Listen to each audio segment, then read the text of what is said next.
Mesdames, Messieurs, bonsoir à toutes et à tous. Bienvenue sur Africable Télévision et dans ce spécial politique, l'invité. Pourquoi spécial? Parce que tout simplement, mesdames, messieurs, d'habitude, les vendredis, à la même heure, vous avez votre émission Théma. Mais compte tenu de l'actualité et du programme de notre invité que nous ne pouvions pas du tout louper, mesdames, messieurs, ce soir, avec toutes nos excuses, vous n'aurez pas Théma, mais nous vous proposons en lieu et place politique l'invité qui reçoit ce soir l'opposant gabonais, monsieur Prévat Ngomo. Il est responsable général du mouvement New Power, un mouvement souverainiste, anti-france-africain et néo-panafricaniste. Il est également président de l'ONS, l'organisation néo-panafricaniste de souveraineté. Avec lui, mesdames, messieurs, ce soir, nous allons parler principalement de trois sujets, à savoir le panafricanisme, la gouvernance en Afrique et bien entendu la future présidentielle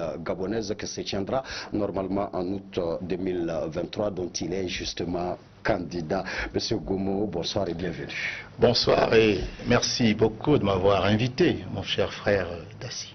Tout le plaisir est vraiment pour nous. Vraiment, merci d'avoir accepté notre invitation. Pourriez-vous, à l'entame, nous parler en fait des raisons de votre visite et si vous voudriez aussi ajouter quelques éléments de présentation alors à ma présentation. Ah oui, vous avez effectivement présenté ma personne à ceux qui nous regardent, mais je voudrais apporter un petit complément de présentation qui aurait une coloration quelque peu culturelle. D'accord. Vous savez, nous sommes des Africains. Nous avions une manière de nous présenter selon les us et coutumes de nos traditions. Tout à fait. Moi, je suis de la tradition Ekan, ce qu'on appelle Fan Beti Boulou. C'est ainsi que l'ethnologie occidentale nous a désignés à tort. Et dans notre présentation, il y a cette référence à la civilisation de l'être. Qui suis-je? Qui sont mes parents? Qui sont mes ancêtres qui ont permis que je suis vivant aujourd'hui? Et qui est mon peuple? Je vais me présenter maintenant selon les traditions de la culture Ekan. Je suis Meyemo Ngomo, fils de Ngomo Mbe, fils de Mbe Abosolo, fils de Abosolo Obama. Obama Moto Ngongo, Ngongo Eyele, Eyele Obama, Obama Asso, Asso Mesebe, Mesebe Eba, Eba Misem, Misem Ze, Zenso, Songoro, Ngoro Obwa, Obwa Mokom, Mokom Bokoko, Bokoko Bumba, Mba Asso, Asso, Tumu, Tumu Ekan, je suis un Ekan, Ekan Rabia. Je viens là de vous décliner des ancêtres qui ont existé et qui ont permis qu'aujourd'hui je me tienne ici à Bamako pour tenir avec vous ce débat intéressant. Je suis du clan Zomniat, car en Afrique nous sommes basés sur des structures sociétales qui reposent sur le clan Zomniat, et de la tribu Eba. Je me réclame de la tribu Eba du peuple Ntumu. Vous avez entendu Ntumu? Oui, dans la lignée généalogique. Et j'appartiens à la grande nation Ekan, qui est répartie dans près de 4 ou 5 pays d'Afrique centrale.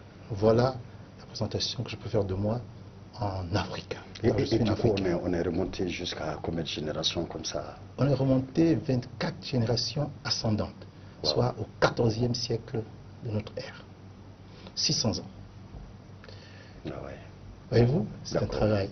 Ah oui, ça c'est vraiment magnifique. Hein. Nous tous, hein, nous sommes des Africains et nous aimerions pouvoir faire comme vous. Hein, je l'avoue, hein, personnellement, je peux remonter jusqu'à 5 générations, mais pas comme vous le faites en cet instant précis. Alors, je posais cette première question, M. Ngomo, les raisons de votre visite au Mali. Je viens au Mali pour 2 raisons essentiellement. Mais d'abord, vous me permettrez de remercier les ancêtres maliens qui ont permis que, pour la première fois, mes pieds foulent le sol de la patrie de Modibo Keïta. Je vais également remercier les Maliennes et les Maliens qui ont fait montre d'une hospitalité africaine légendaire. Et pourtant, tout le monde sait dans quel affre se trouve aujourd'hui le peuple du Mali. Et malgré cette situation quelque peu, pour ne pas dire très difficile, les Maliens gardent le sens de la fraternité et d'hospitalité africaine. Je remercie les Maliens pour leur accueil chaleureux. Maintenant que ceci a été dit, pourquoi je suis à Bamako? Mais Bamako est devenu l'épicentre de la lutte de la souveraineté et la libération du continent. Bamako est aujourd'hui le lieu où tous les yeux convergent. Car ce qui se passe à Bamako ne concerne pas que le destin du Mali. Il concerne le destin de l'Afrique francophone et même de l'Afrique continentale. Et pour un esprit avisé, pour un esprit conscient, qui veut faire de grandes choses pour son pays et pour le continent, il était nécessaire, voire indispensable, que je vienne au Mali. Je viens au Mali d'abord pour présenter un projet très important, celui de la conférence de Bamako. Et j'aurai l'occasion de développer, si vous me permettez. Bien sûr. Le deuxième point, la deuxième raison qui me porte sur la terre du président colonel Assimi Goïta, c'est ma candidature à l'élection présidentielle qui se tiendra dans mon pays, le Gabon, en août 2023. Voici les deux raisons. Alors je vais commencer d'abord par la première raison, la conférence de Bamako. Je vous l'ai dit, Bamako aujourd'hui est l'épicentre, le lieu où convergent tous les regards. C'est donc ici où il faut essayer de prendre des initiatives qui seront forcément vues du monde entier. En ce moment, l'Afrique nous regarde. Et au-delà de l'Afrique, le monde. Car Bamako ne laisse plus indifférent. La conférence de Bamako, nous la voulons une grande messe néo-panafricaniste où toutes les énergies africaines qui se battent pour la libération de leur pays, de leur continent, et pour le recouvrement d'une souveraineté pleine, totale et entière soit possible désormais. Et le Mali, sous l'égide du président colonel Assimi Goïta, a donné le la. Bamako est donc une capitale où doit absolument se faire cette conférence. Il vous souviendra, c'est le rappel historique qu'il faut faire, que dans la fin de l'année 1884 et le début de l'année 1885, les Européens, qui sont en réalité les Occidentaux asiatiques, car lorsqu'on parle de l'Asie, l'Occident, c'est la partie de l'Ouest, les Occidentaux. Donc les Européens sont les Asiatiques. Ces Asiatiques occidentaux, qu'on appelle les Européens, ont décidé, à l'initiative de Otto von Bismarck, à l'époque chancelier allemand, de se retrouver à Berlin, à l'époque capitale de la Prusse, d'y inviter tous les Européens, mais pas les Africains. Et là-bas, ils ont décidé, sans nous, et il faut bien le reconnaître, contre nous, de se partager ce grand continent et très riche continent qu'est l'Afrique. Ils ont divisé l'Afrique, ils l'ont balkanisé, ils l'ont fragmenté, et chacun a pris le morceau qui lui convenait. Cette logique, la logique du Congrès ou de la conférence de Berlin, perdure jusqu'aujourd'hui. Car Africains, nous continuons à accepter le paradigme de ces frontières qui nous balkanisent et qui nous fragilisent. Or, c'est une logique qui s'est faite contre notre développement, contre notre intérêt. Si nous voulons construire le continent africain, il nous faut absolument rompre avec cette logique, avec cette dynamique, et embrasser un autre paradigme, une autre réalité, un autre référentiel. Et à la conférence de Bamako, nous voulons poser ce acte fort, historique, symbolique, qui viendrait en antithèse de la conférence de Berlin. De quelle manière? D'abord par la ville qui est choisie. Bamako, comme Berlin, commence par B. Mais je crois que c'est le seul élément commun que nous aurons entre Bamako et Berlin. Parce qu'à Bamako, ce sont les Africains, cette fois-ci ceux qui se retrouvent pour ensemble, non pas consacrer le partage de l'Afrique, mais de réunifier cette Afrique dans un esprit de fédéralisme. Véritablement une antithèse vraiment à la conférence de Berlin. Mais la conférence de Bamako, certes, à l'état de projet, mais est-ce qu'il y a une date qui est déjà prévue ou des dates? Est-ce que c'est pour seulement les combattants panafricanistes entre guillemets? Comment vous comptez l'organiser rapidement? Eh bien, c'est la raison vraiment de ma présence ici. Car la réflexion a commencé il y a de cela maintenant près de 6 mois. Et elle s'est faite sur les réseaux sociaux. Car ceux qui participent à cette réflexion complexe ne sont pas tous au Gabon. Certains sont en France, d'autres sont aux États-Unis, d'autres au Canada. Et je vais ici les saluer pour le temps qu'ils consacrent à cette réflexion. Il fallait donc, après que les aspects conceptuels, théoriques, généraux soient donc saisis, que nous venions maintenant sur place pour maintenant entrer dans le vif du sujet, dans la réalité pratique. Car ce n'est pas dans le virtuel qu'elle se fera. C'est de façon physique que se tiendra cette conférence à Bamako. Nous comptons donc la faire selon les dates qui ont été arrêtées de manière provisoire, le 8, le 9 et le 10 juin prochain. Naturellement, comme il est indispensable d'associer le gouvernement malien à cette initiative inédite, vous comprenez que nous allons forcément nous conformer à la décision s'agissant des dates qui seront définitivement arrêtées par le gouvernement du Premier ministre Choguel Kokala Maïga, que je salue au passage. Peut-être que dans le développement, vous pourriez encore revenir sur la conférence de Bamako. Vous parlez du 8, 9, 10 juin 2023. C'est ça. D'accord. Alors, candidat à l'élection présidentielle gabonaise, M. Ngoumo, quand je vous ai rencontré avant ce plateau, la première des choses qui m'a frappé tout de suite, c'était de voir un candidat à la présidentielle qui a les cheveux tressés. Un président tressé. Alors, mais c'est une question à la fois taquine, mais qui porte une profondeur dans sa substance culturelle. Vous avez des cheveux ras, pour ne pas dire vous êtes, allez, vous êtes chauve. Hein? Encore qu'il y a beaucoup de cheveux aujourd'hui, sinon moi c'est rasé tout le temps. Voilà. Et vous appliquez là en fait un protocole capillaire qui relève d'une esthétique qui, de certaine manière, vous a été imposée. Et vous le faites en fait naturellement. On considère qu'un homme propre sur lui, c'est un homme qui a les cheveux coupés raides ou alors qui est chauve. Un homme qui a de longs cheveux, ça ne fait pas sérieux. Un homme qui les tresse, c'est encore plus grave. Pourtant, dans l'Afrique précoloniale, regardez, les Africains se tressaient les cheveux. Ce n'était pas l'apanage des femmes. Les hommes se tressaient les cheveux. Les cheveux étaient en fait un élément révélateur du statut social.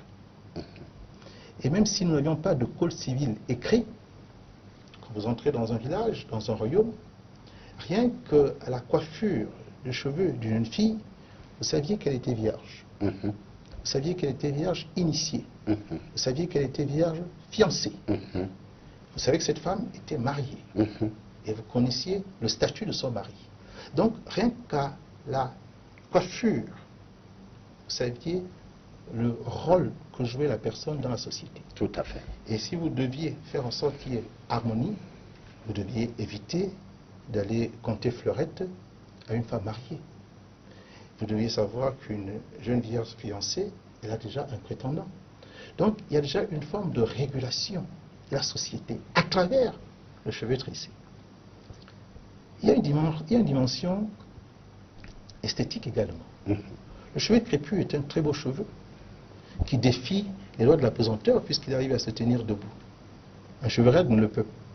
Un cheveu raide ne le peut. Le cheveu crépus défie. Le cheveu crépus est tressable. Imaginez le nombre de tresses que nous pouvons faire, le nombre de coiffures qui est possible avec le cheveu tressé. Quand les femmes africaines, dont j'apprécie la beauté, et ce n'est surtout pas une critique que je vais formuler, mais juste une observation, quand les femmes africaines passent maintenant une année entière à étoffer par des tissages, par des mèches, leurs cheveux crépus, eh bien, elles en cachent la beauté et elles font disparaître tout un art de, justement, la le tressage. Et les femmes tressées sont très belles, de mon point de vue. Et elles rehaussent en même temps un cheveu naturel que Dieu lui a donné. Elles ne sont pas dans la pratique de la fausseté. Car porter des cheveux raides occidentaux, ce n'est pas la nature de la femme africaine. Et vous voyez que quand les occidentales, elles portent des perruques afro, c'est dans le cadre du Black Friday, c'est toujours avec beaucoup de mépris, avec beaucoup de dédain. Donc les femmes africaines devraient de plus en plus réfléchir à la volonté et à la capacité de se mettre en valeur grâce aux atouts naturels que Dieu leur a donnés. Et enfin, il y a une dimension presque militaire. Si vous partez au combat, vous avez les cheveux afro, l'ennemi se saisit de vos cheveux. Si vous partez au combat avec les cheveux tressés, c'est plus difficile. Et dans un corps à corps, vous pouvez glisser une épine de porc-épic dans vos cheveux tressés et sortir au moment fatal l'épine pour achever l'adversaire en lui plantant cette épine dans l'œil. En d'autres termes, je suis aujourd'hui en lutte, je vais au combat, je vais en guerre contre la France-Afrique. Car la France-Afrique est un ennemi qui tue. Et donc je revais l'apparat, je revais l'armure africaine pour combattre un adversaire qui a décidé de prendre possession de nos terres et de nous faire vivre les pires malheurs. Voilà les raisons. Une revendication de l'Afrique, une invitation à se saisir une fois de l'Afrique, et plutôt que de dire tout simplement aux uns et aux autres, voilà que c'est bien, c'est dressé, vous montrez vous-même et personnellement l'exemple. Je crois que le message est bien compris. Nous allons maintenant parler du premier thème en fait de cette interview-là, M. Ngomo, à savoir le panafricanisme. L'Afrique aux Africains. Nous avons entendu beaucoup de conceptions aujourd'hui sur le continent. En fait, il y a une prolifération en fait des conceptions du panafricanisme. Quelle est la vôtre? Ma conception du panafricanisme ne se départit pas de celle des pères fondateurs. D'accord. Mais pour ceux qui nous suivent, pour la gouverne des plus jeunes, vous me permettrez de faire un petit rappel historique de ce mouvement. À quel moment commence le panafricanisme? Déjà, dans le panafricanisme, il y a pan et il y a africanisme.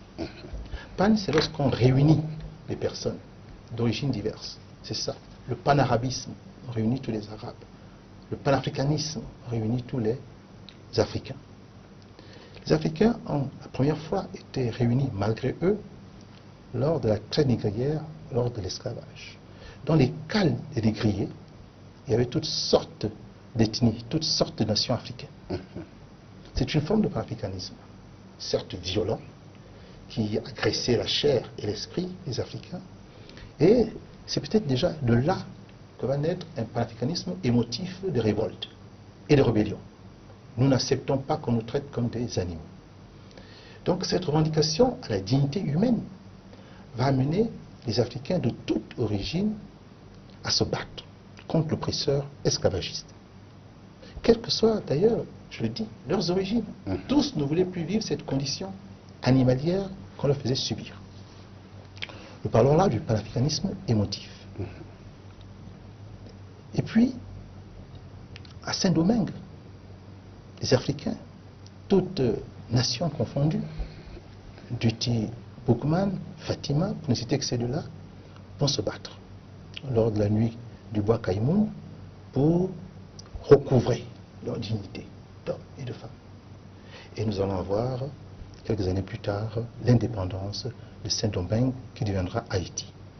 Voilà l'action panafricaniste qui a permis la libération de l'homme noir. Nous sommes là en 1800, au début du 19e siècle. Et puis, suivra les autres décisions d'abolition de l'esclavage et de la traite négrière. Deux courants vont donc voir le jour. Deux. Aux États-Unis, pas en Afrique, aux États-Unis, en Jamaïque, dans les Caraïbes. Le premier courant sera développé par William Dubois. C'était un métis. Et il développait l'idée selon laquelle les Africains doivent se battre sur la terre où ils sont désormais pour faire valoir leurs droits. Ce sont des hommes et des femmes à part entière. Ils doivent avoir place dans la cité. Ils ont des droits à défendre. Ça donnera lieu d'ailleurs au combat de Martin Luther King et de Malcolm X. Et permettez-moi de rappeler qu'il mettra en fait l'âme en fait de son idée, de son combat dans son premier livre Âme noire, publié en 1903. Exactement. En face, il y avait une approche bien différente, plus radicale. Elle était imprimée par Marcus Garvey, jamaïcain, qui lui estimait que l'homme blanc et l'homme noir ne pouvaient plus coopérer, ne pouvaient plus vivre ensemble. Parce que l'homme blanc est le bourreau de l'homme noir. Et l'homme noir ne peut plus être une victime, il doit repartir chez lui. Il a créé d'ailleurs son entreprise Black Star, qui avait pour ambition de ramener les Africains, les afrodescendants qui vivaient aux États-Unis, en Afrique. Donc deux visions différentes, mais qui marquent deux approches du panafricanisme. Quand il s'agit toujours de mettre ensemble les Africains, certains disent, William Dubois, qu'il faut qu'on vive en Amérique, d'autres disent que non, il faut qu'on parte en Afrique. Mais ces deux approches vont finalement converger vers l'Afrique. Pourquoi? Parce que à travers la démarche de Marcus Garvey, vous allez avoir la création de la Sierra Leone et puis du Libéria. Ce sont les Africains, en fait, venus des États-Unis, qui ont peuplé le Libéria et la Sierra Leone. Après, il y aura des problèmes avec les autochtones, mais ça, c'est une autre histoire. Mais il y a déjà un retour en Afrique. Et il y a la pensée de Dubois, avec Georges Padmore, avec William Sylvester, qui va partir des États-Unis pour l'Europe, avec les conférences panafricaines, qui commenceront en 1900. Et ces conférences vont se faire pratiquement tous les 10 ans ou tous les 20 ans. Et il faut entendre 1945 pour que les premiers étudiants noirs participent donc à cette conférence de 1945 à Manchester. Et on verra là Kwame Nkrumah, Julius Nyerere, Jomo Kenyatta, qui seront demain les leaders du mouvement indépendantiste et panafricaniste.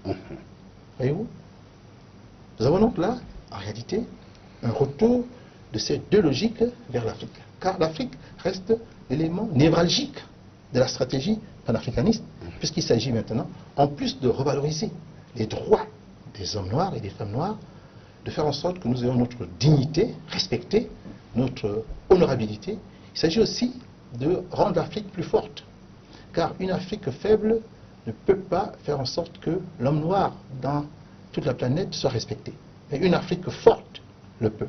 Donc le panafricanisme vise aussi maintenant à faire renaître l'Afrique et à lui donner la véritable place qui est la sienne, qu'elle a eue dans le passé et qu'elle a perdue entre-temps.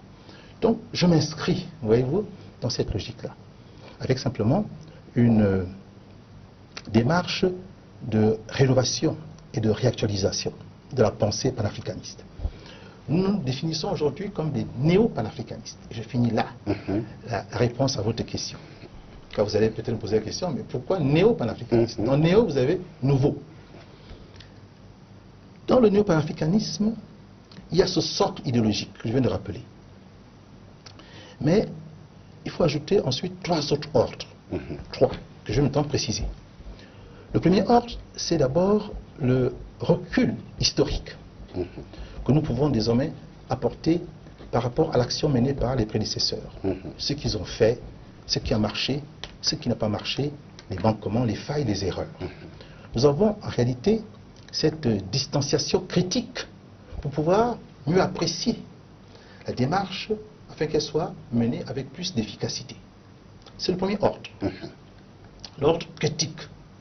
Le deuxième est celui que nous apporte la pensée de Cheikh Anta Diop, la pensée diopienne, qui a réhabilité l'homme noir lorsqu'il a réconcilié l'histoire de l'humanité en montrant clairement la falsification eurocentrique de l'histoire et en montrant que l'homme noir est non seulement le père de l'humanité, car il est né à Kama, et là il faut dire Kama, mais il est aussi le père des premières civilisations que l'humanité ait eu à connaître.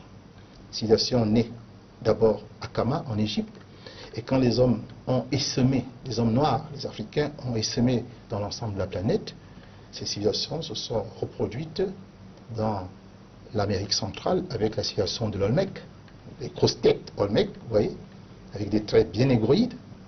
Et ensuite, cette civilisation se retrouve dans la région de Caral Soupé, c'est-à-dire la civilisation Inca, Aztèque, Maya. Nous sommes du côté atlantique, du côté de l'Amérique, et on retrouve aussi des stigmates, des restes, des artefacts de cette civilisation africaine dans la région de la Chine. Il y a des pyramides en Chine. Et au Japon, il y a une ville dont j'ignore le nom qui a été engloutie, et dans le fond de l'eau, on retrouve des statues mégalithiques égyptiennes. Voyez-vous? Donc que ce soit en Afrique, que ce soit même en Europe, dans le sud de l'Europe, les Pélages ou alors les Étrusques, ce sont des Africains qui y vivaient. Que ce soit en Amérique latine, ou même en Chine ou en Inde et au Japon, on retrouve les marques d'une civilisation noire. Et Cheikh Anta Diop a fait une très bonne démonstration de cela, preuve à l'appui, au cours d'un congrès qui a été fait au Caire, le congrès 1974. Runoko Rachidi, qui nous a laissé, de même que Mutunde, qui sont ses héritiers, ont apporté davantage d'éléments. Donc, cette pensée de Cheikh Anta Diop, ces éléments aujourd'hui qu'un Africain a, fait en sorte qu'il peut se débarrasser des héroïpos, de ce complexe de la négro-infériorité qui a été, d'une certaine manière, immiscé, inséminé dans la pensée de l'homme noir. Et avant que vous ne passiez au troisième ordre, par rapport à ce que vous venez d'évoquer, vous me donnez vraiment l'envie irrésistible de saluer un doyen, M. Daouda Tekete, journaliste. Alors, il a présenté des débats pendant 25 ans. Il a présenté plus de 500 débats et c'est un grand écrivain malien, un grand historien aujourd'hui qui est même venu ici présenter ses publications dont justement certaines nous parlent de tous ces noirs qui ont fait l'histoire du monde mais qu'on fait tout pour faire passer sous silence. Tout à fait. Et c'est ça la falsification eurocentrique que Cheikh Anta Diop a fort bien démasqué et a critiqué. Le troisième ordre, sur la pensée diopienne, ce qu'il faut retenir, c'est le caractère psychologique et moral. Un Africain qui est conscient, qui n'est pas un sous-homme, que son histoire ne commence pas avec l'esclavage, que Christophe Colomb n'a pas découvert l'Amérique, que ce sont les Africains qui y sont allés les premiers. Un Africain qui prend conscience de cela, eh bien, n'a plus à attendre les solutions qui viendraient de l'homme blanc. N'a plus à croire que l'homme blanc est son maître et son tuteur. Non. Il a dit, j'ai été à l'origine d'un génie qui a produit de grandes civilisations, je peux continuer à le faire malgré les traumatismes collectifs que nous avons connus pendant près de 600 ans. Mais l'Afrique, les Africains vivent depuis plusieurs millénaires, n'est-ce pas? Donc 600 ans, ce n'est que finalement une goutte d'eau dans l'histoire de l'humanité africaine. Le troisième ordre, je finis là, c'est le monde dans lequel nous vivons. Un monde qui est traversé par une technologie, par les nouvelles technologies de l'information et de la communication. Un monde où une information circule très rapidement, où le temps a été extraordinairement accéléré. Mais vous imaginez qu'en ce moment, je m'exprime et des milliers d'Africains m'écoutent. Pas seulement en Afrique, dans le monde entier. Tout à fait. C'est une technologie, c'est un instrument que nous pouvons mettre au service de notre stratégie panafricaniste. Lorsque, figurez-vous, j'ai été kidnappé en plein jour, le 25 février à Libreville, parce que je m'apprêtais à faire une conférence où je dénonçais l'arrivée d'Emmanuel Macron dans mon pays. Macron, effectivement, est arrivé le 1er et le 2 mars pour parler de la forêt gabonaise, comme s'il s'intéressait aux questions écologiques africaines du bassin du Congo. Il était venu pour arrêter son scénario de succession, nous le savions. Donc, nous avons protesté. Nous avons été arrêtés. Mais en l'espace de 2-3 heures, une vidéo qui montre mon kidnapping a circulé dans les réseaux sociaux. Et je veux ici remercier tous les panafricanistes qui ont partagé. Je pense à Nathalie Yamb, à la dame de Sochi, merci pour ce qu'elle a fait. Je pense à Franklin Yapsi, je pense à Kémy Seba, Amina Fofana, toutes ces personnes qui, en partageant la vidéo, ont mis une pression extraordinaire sur le gouvernement gabonais qui finalement a décidé, après 6 heures de garde à vue, de me relâcher à 22 heures dans une ruelle sombre d'une ville qui se trouve à côté de la capitale. Donc, j'ai bénéficié du soutien de mes frères grâce aux nouvelles technologies de l'information et de la communication. Patrice Lumumba n'a pas eu la même chance, voyez-vous. Donc, nous disposons aujourd'hui d'instruments qui peuvent nous permettre de nous protéger, de nous sécuriser. Et un panafricain vivant, un néo-panafricaniste vivant sera toujours mieux qu'un panafricaniste mort. Nous sommes tous d'accord. Donc, le néo-panafricanisme, ce serait donc ça. Un socle idéologique qui est celui du panafricanisme, et ces trois ordres-là qui nous importe d'intégrer pour réactualiser la pensée, et c'est d'ailleurs cela notre mission. Et plus tard, dans quelques années, les générations futures apporteront des compléments que nous ne pouvons pas intégrer maintenant, car ces compléments n'existeront que plusieurs siècles plus tard. Alors, voici quand même un combat mené par des colonisés qui se sont décolonisés, un combat continué par les enfants de ces colonisés décolonisés, un combat continué par leurs arrière-petits-enfants aujourd'hui, mais un rêve tout de même qui tarde à voir le jour. Pourquoi selon vous? Et quel avenir vous voyez-vous dans le panafricanisme? On va d'abord parler du rêve. Vu que jusque-là, voilà. Oui, parlons du rêve. Nous rêvons. Et nous commençons la réalité quand nous sortons du rêve, n'est-ce pas? Ce rêve, pour nous, est une vision qu'il faut mettre en œuvre. Avant nous, de brillants esprits se sont employés à poser les jalons. Vous reconnaîtrez qu'ils ont été tous éliminés, écartés du pouvoir ou assassinés. Ça veut dire que on ne veut pas laisser l'Africain réaliser ses rêves. Il y a donc une volonté manifeste de rendre impossible la réalisation d'un rêve légitime. Aujourd'hui, nous connaissons ses forces. Et donc, si nous voulons faire aboutir la concrétude de ce rêve, il nous faut absolument affronter nos adversaires. Pendant longtemps, nous avons cru que ces adversaires étaient nos amis, étaient l'aide au développement, étaient des partenaires au développement. Nous avons cru cela pendant longtemps, car nous avons bu leur narratif. Aujourd'hui, nous contestons le narratif occidental. Nous le combattons. Nous le déconstruisons. Et nous avons l'intention, à côté, de construire le narratif kamite, le narratif africain. Ce narratif africain dit que le rêve de Kwame Nkrumah peut être réalisé. Et que si on l'a stoppé, ce rêve, en mai 1963, eh bien, à la conférence de Bamako, nous allons reprendre ce rêve. Car les contradicteurs de Kwame Nkrumah, les contradicteurs du groupe de Casablanca, c'est-à-dire le groupe de Monrovia, eh bien, ils ont échoué. Après 62 ans, ils n'ont pas permis à la coopération des États africains, comme ils le souhaitaient, de faire de l'Afrique un grand continent. Donc il nous revient maintenant de remettre sur la table le rêve de Kwame Nkrumah, de Julius Nyerere, de Modibo Keïta, de Sékou Touré, de Thomas Sankara. C'est de notre responsabilité d'hommes politiques et de jeunes hommes politiques. Maintenant, vous disiez, quel avenir? Mais c'est l'avenir radieux qu'il faut pour le continent. Il n'y en a pas un autre. L'avenir d'un continent émietté, d'un continent où 54 pays africains doivent s'accorder. Cet avenir-là est problématique.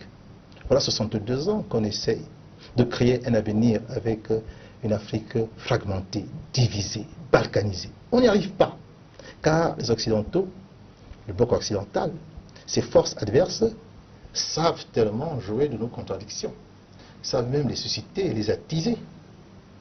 Ce qu'il nous faut maintenant, c'est d'abord vaincre le bloc occidental, et nous pouvons le faire. Nous en avons les moyens.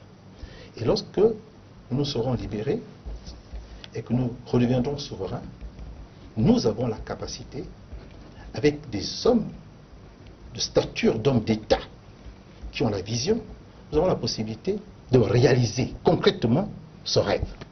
Si aux États-Unis, ils ont pu le faire, c'est vrai, au prix d'une guerre, la guerre de sécession.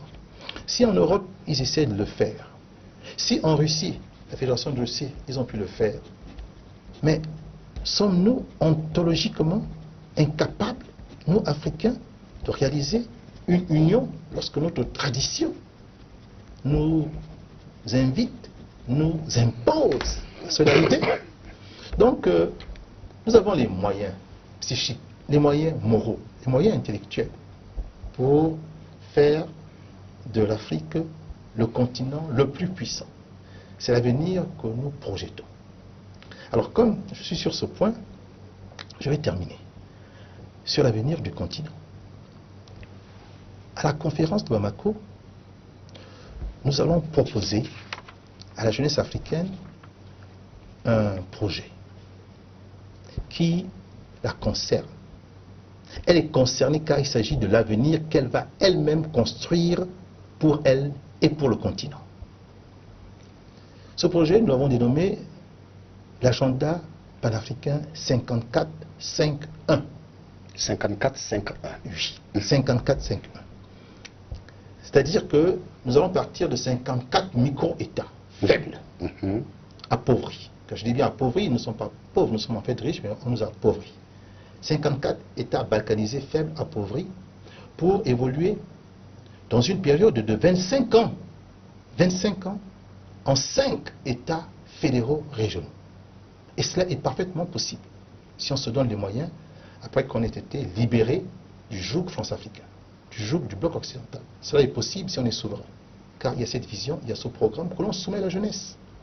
Et donc pendant 25 ans, la génération actuelle, la jeunesse actuelle va s'employer à faire en sorte que les 54 États évoluent vers 5 États fédéraux régionaux. Cela est possible car nous avons déjà les communautés inter-étatiques économiques qui existent.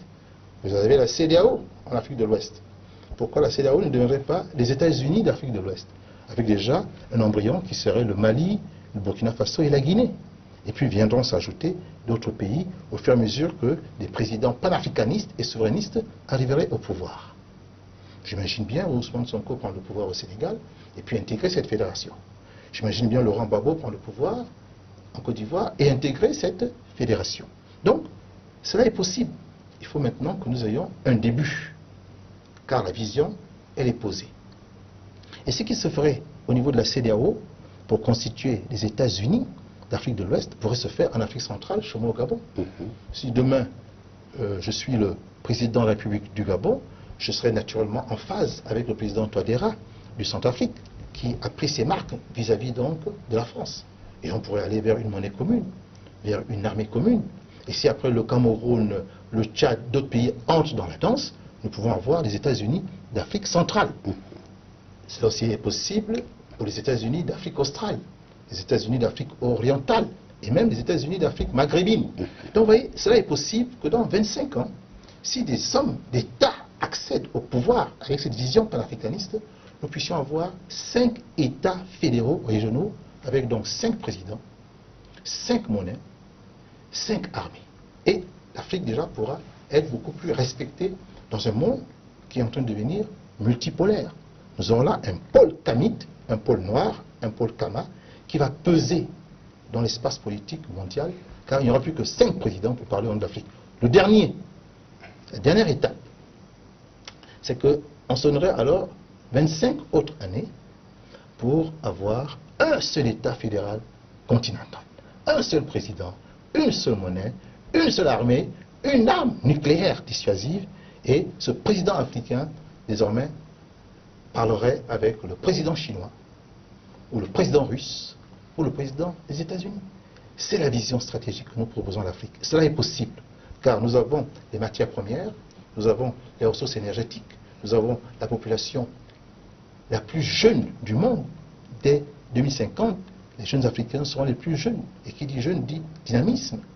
La courbe démographique des autres pays du monde est en plein décroissance. La courbe démographique, ils sont de plus en plus vieux, les populations de plus en plus vieilles, et donc un manque de dynamisme.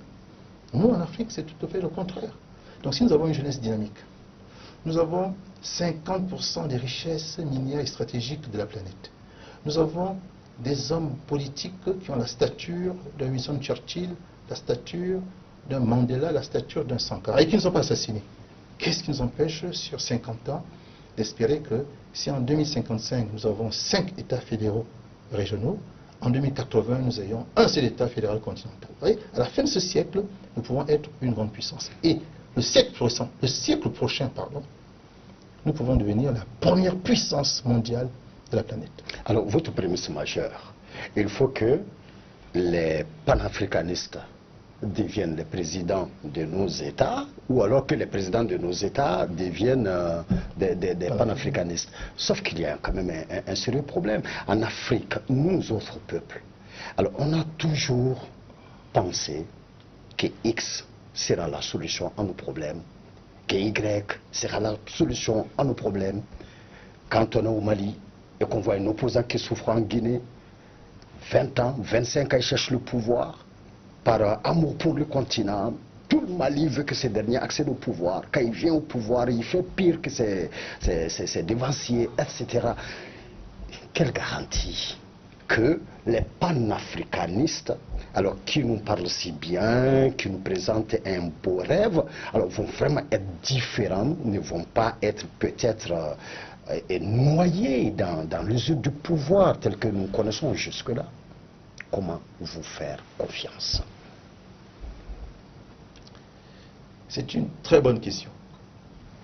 La question de confiance. Je vais essayer d'y répondre avec l'assurance peut-être de ne pas forcément convaincre.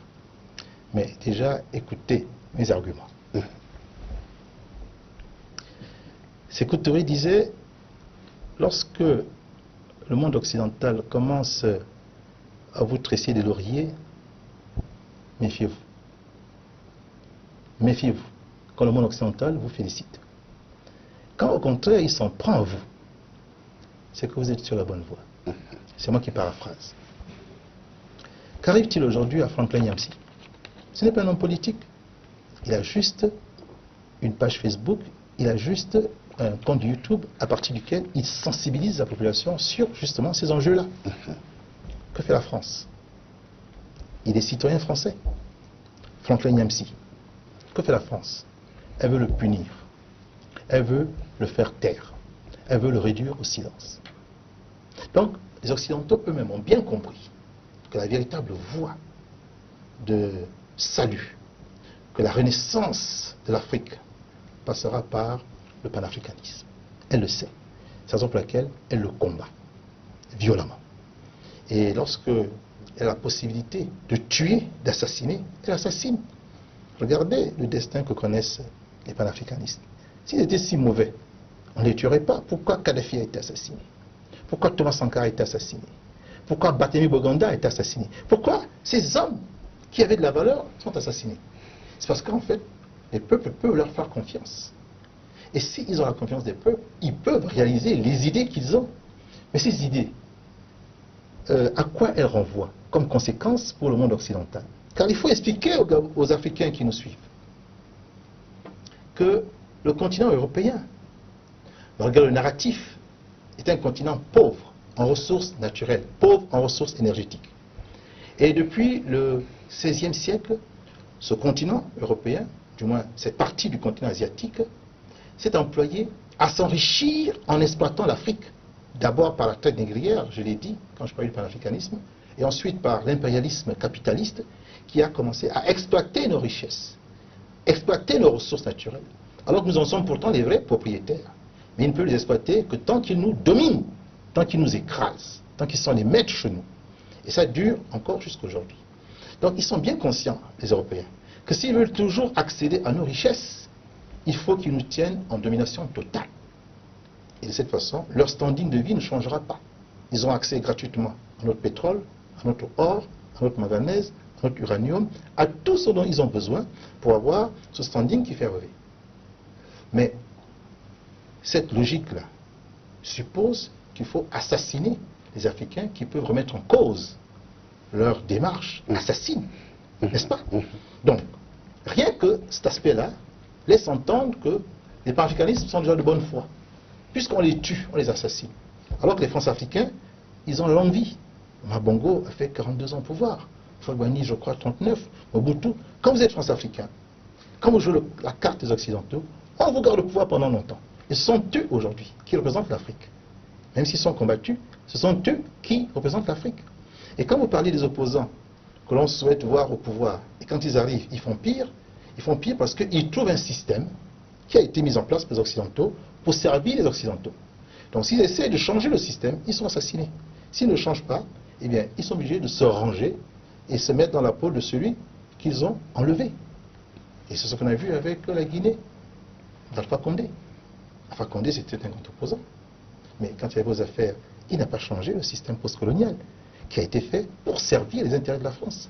Nous avons l'intention de remettre en cause ce système postcolonial français qui sert les intérêts de la France et non pas des Africains. Et la logique panafricaniste, c'est de le faire pas dans un seul pays, mais de le faire dans l'ensemble des pays. D'où l'importance d'avoir cette démarche fédérative que nous recommandons.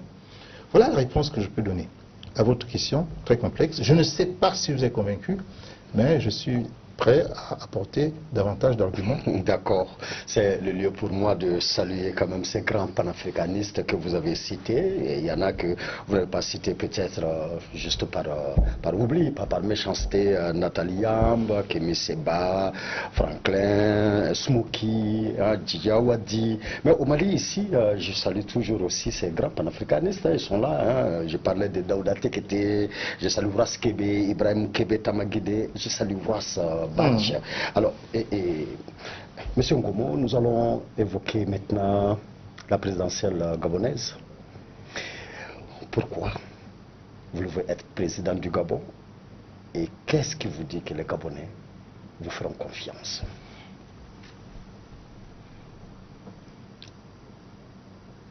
Il y a dans vos deux questions des choses très importantes que je vais ici relever. Est-ce que les Gabonais pourraient me faire confiance? Première question. Je vais d'abord dire à ceux qui nous écoutent que le Gabon, c'est un petit pays d'Afrique centrale, traversé par l'équateur, qui fait 267 667 km², qui n'a qu'une population de 2 millions d'habitants, c'est-à-dire, je crois, un quartier de Bamako. Nous ne sommes pas très nombreux, mais c'est un pays qui est excessivement riche. Excessivement riche. Certains diraient que c'est ça qui fait son malheur. Non. Quand Dieu bénit, ce n'est jamais une malédiction, c'est au contraire une bénédiction. Donc le Gabon est un pays très riche. Mais les Gabonais ne sont pas parmi les Africains les plus riches de la Terre. Or, le potentiel de richesse devrait pouvoir faire en sorte qu'un Gabonais se retrouve parmi les êtres humains de cette planète les plus riches. Et je pèse mes mots. Pourquoi les Gabonais pourraient me faire confiance? Et parce qu'ils veulent jouir de leur richesse, ce qui est parfaitement légitime. Mais aujourd'hui, qui exploite les richesses du Gabon? Ce n'est pas la marionnette qui se contente des miettes, c'est vrai en milliards, que la France-Afrique lui donne. Ceux qui exploitent les richesses du Gabon, ceux qui sont en train de se repaître des richesses du Gabon, mais c'est la France-Afrique, c'est-à-dire la France officielle et des réseaux.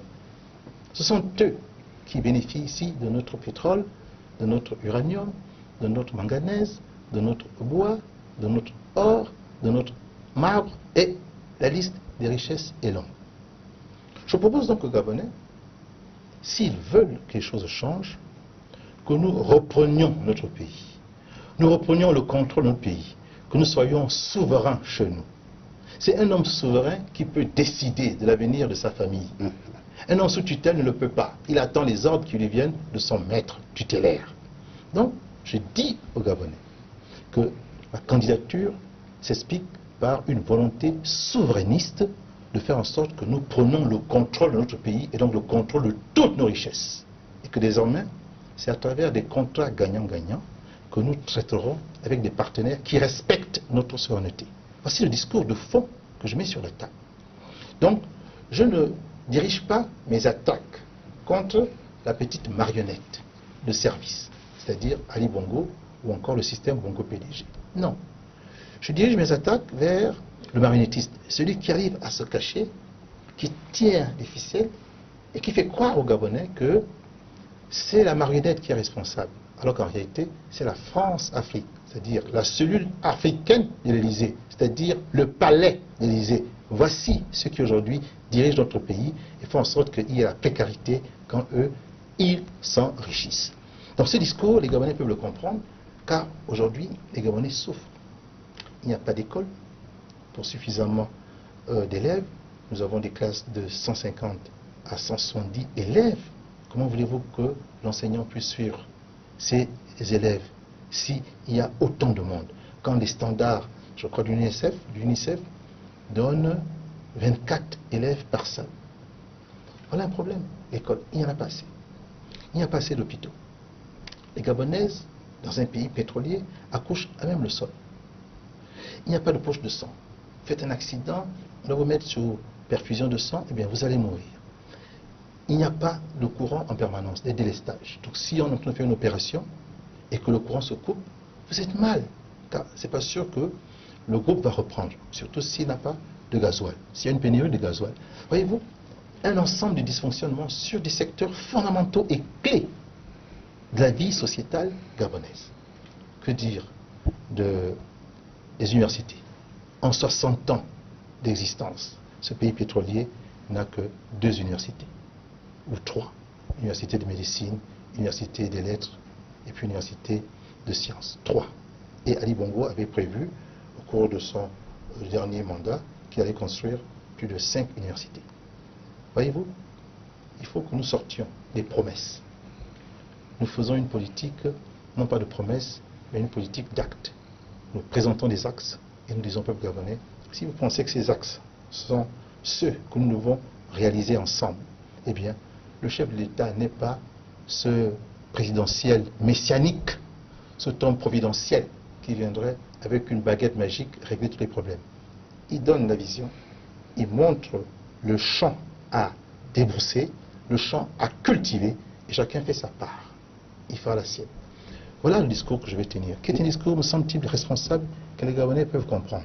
D'accord. Et nous avons eu quand même un internaute, quand nous avons partagé l'annonce comme quoi vous serez notre invité ce soir.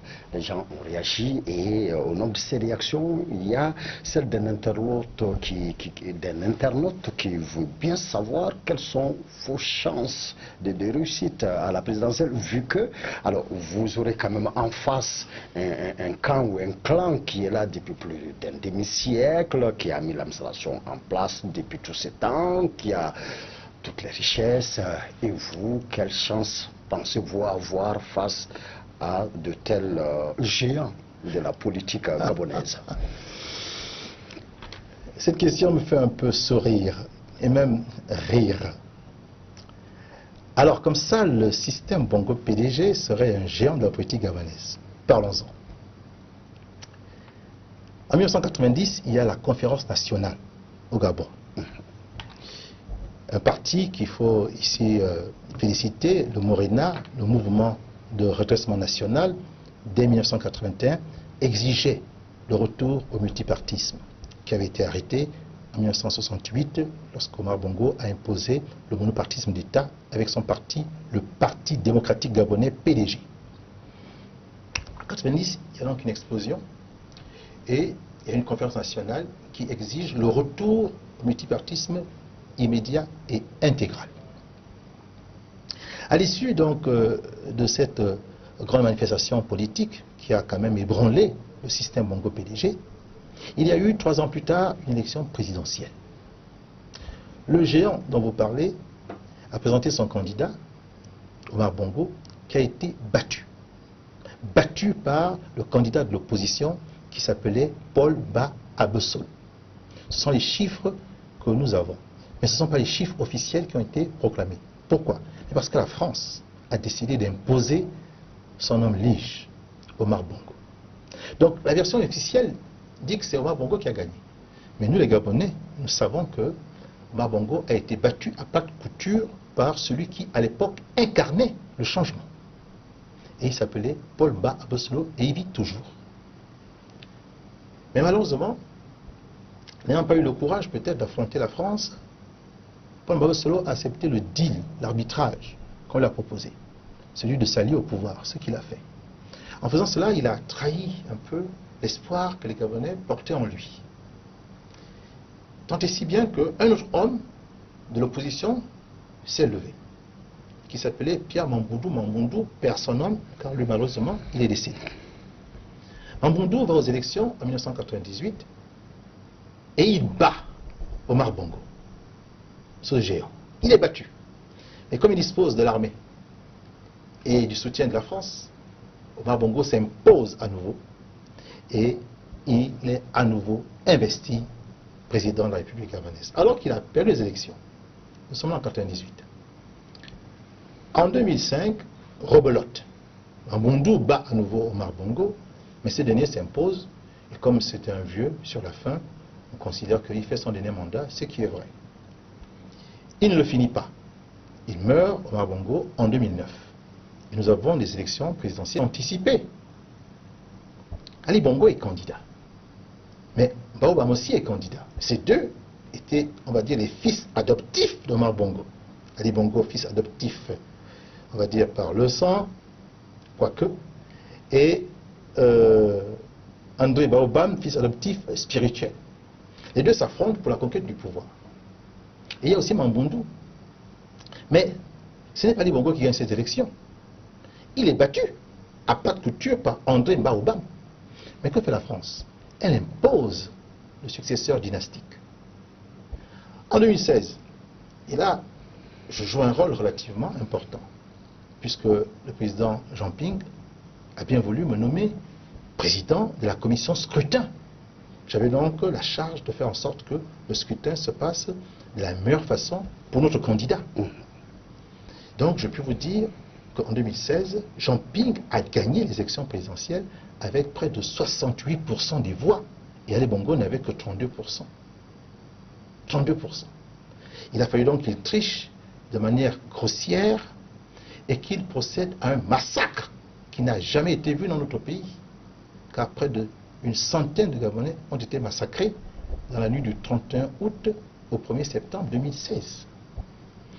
Un géant prétendu. Est-ce qu'il a besoin de tricher? Bon, c'est vous qui le dites, hein. Vous parlez de triche. Je donne des informations que vous pouvez aller vérifier au Gabon, si les Gabonais ont le courage de s'exprimer. Quand ce régime tombera, cette parole de vérité que je tiens aujourd'hui avec courage, elle sera la parole qui aura désormais autorité. Un peu comme quand Mobutu est tombé. Vous savez tout ce qu'on a pu dire maintenant. Les langues se sont déliées. Aujourd'hui, les langues ne se délient pas. Donc nous passons peut-être pour être un bonimenteur. Nous disons la vérité. Cette vérité, elle s'est constatée à chacune des élections. Le PDG a perdu. Mais pourquoi le PDG perd? C'est parce qu'il n'arrive pas à faire le bonheur des Gabonais, malgré toutes les richesses que notre pays a. C'est aussi simple que ça. Et imaginez que vous soyez en ballottage avec le PDG, et quand vous parlez de triche, entre guillemets, hein, que vous pensez être triché,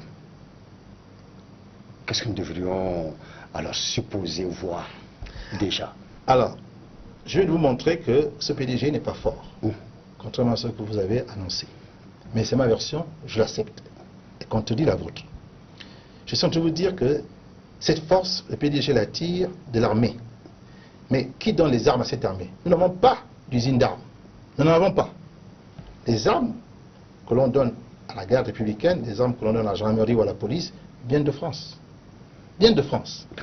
Et donc c'est la France qui s'assure, par la puissance militaire, de conserver à la tête de notre pays la mascotte ou la marionnette Ali Bongo.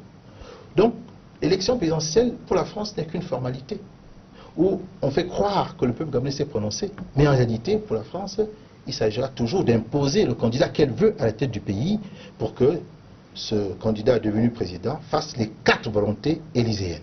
C'est cela. Ça veut dire quoi? Ça veut dire qu'à cette élection présidentielle, nous partons avec une double stratégie. La première est celle de battre le candidat PDG dans les urnes, en ballottage ou pas. Et la seconde, c'est celle de neutraliser le marionnettiste qui a l'habitude de donner les ordres à la marionnette battue de tirer sur les Gabonais, d'attendre qu'il y ait quelques morts, puis d'apaiser le jeu en demandant le dialogue. Et généralement, les hommes politiques, les opposants politiques qui n'ont pas le courage d'affronter la France, acceptent ce dialogue, entrent dans un gouvernement de l'Union nationale et finalement trahissent le peuple qui après ne veut plus voter. Ne veut plus voter alors que la question politique est au centre du changement de l'alternative dans notre pays. Donc, comment je fais moi pour neutraliser le marionnettiste? Comment je fais moi pour imposer que la France dise à sa marionnette de donner les vrais chiffres? Justement, j'ai besoin d'un peuple qui va être mobilisé. J'ai besoin d'être le leader qui va accepter d'imposer à la France le verdict des urnes. J'ai besoin aussi d'avoir le soutien de mes frères panafricanistes. Car le caractère inédit de cette élection présidentielle au Gabon, c'est que je veux, moi, que l'élection présidentielle qui se passera au Gabon, certes, amènera les Gabonais à voter. Mais chaque Africain de l'espace francophone doit se sentir concerné.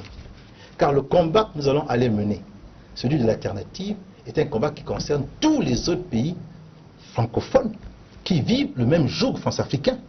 Et la France est tellement bien organisée à nous diviser que chaque fois que nous pensons régler ce problème tout seul dans notre enclos colonial, nous n'y arriverons pas. Et c'est la belle affaire pour la France, qui peut à chaque fois éteindre un incendie au Gabon en 2016, éteindre un incendie au Togo en 2020, éteindre un incendie en Côte d'Ivoire en 2022 ou en 2023. Bref, tant que nous sommes divisés et que nous considérons que les élections qui se passent dans le pays voisin ne nous concernent pas, cela fait le beau jeu de la France. Mais dès que la France comprendra qu'une élection présidentielle au Gabon concerne l'ensemble des Africains qui regardent, qui prennent la parole, qui dénoncent, eh bien, elle fera attention. Car elle aura compris que désormais, les Africains font bloc. D'accord. Et le panafricanisme ressurgit ainsi. Rien que dans cette élection. Et nous, Gabonais, si nous réussissons à amener les Africains à s'intéresser à cette élection présidentielle, même si nous serons les seuls à voter, eh bien, cette expérience va se reproduire pour le Sénégal en 2024, pour le Mali en 2024, pour la Côte d'Ivoire en 2025, et ainsi de suite.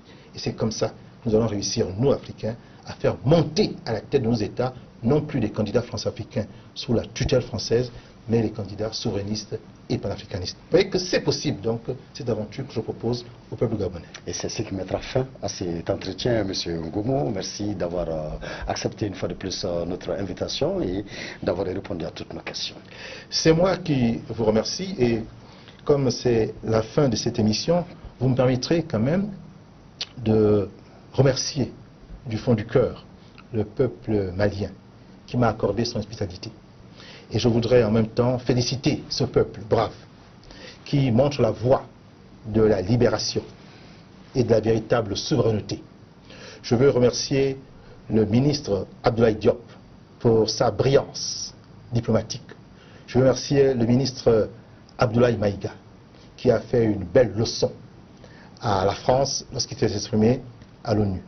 Je veux remercier et féliciter le Premier ministre Choguel Kokala Maïga, dont le discours à l'ONU restera un des grands moments que le Mali aura eu à connaître. Et pas que le Mali, l'Afrique tout entière. Et enfin, je ne peux finir ce propos sans féliciter son Excellence le Président, colonel Assimi Goïta, pour la marque qu'il est en train de donner au Mali, mais surtout à toute l'Afrique, en faisant en sorte que ce qui est qualifié d'assimisme devienne désormais une sorte de doxa pour nous tous, Africains panafricanistes. Le respect de la souveraineté du Mali, le respect de la souveraineté des peuples africains, le respect des choix stratégiques que nous définissons désormais librement et de façon délibérée, sans contrainte, et surtout le respect du bien-être des populations, de celui qui compte, le bonheur des peuples d'Afrique. Je tenais à avoir ce propos et je vais encore dire merci. Et qu'un jour Bamako soit la capitale de l'Afrique. Oui, Bamako pourra être la capitale de l'Afrique. Ok, d'accord. Merci, Monsieur Privat Ngomo.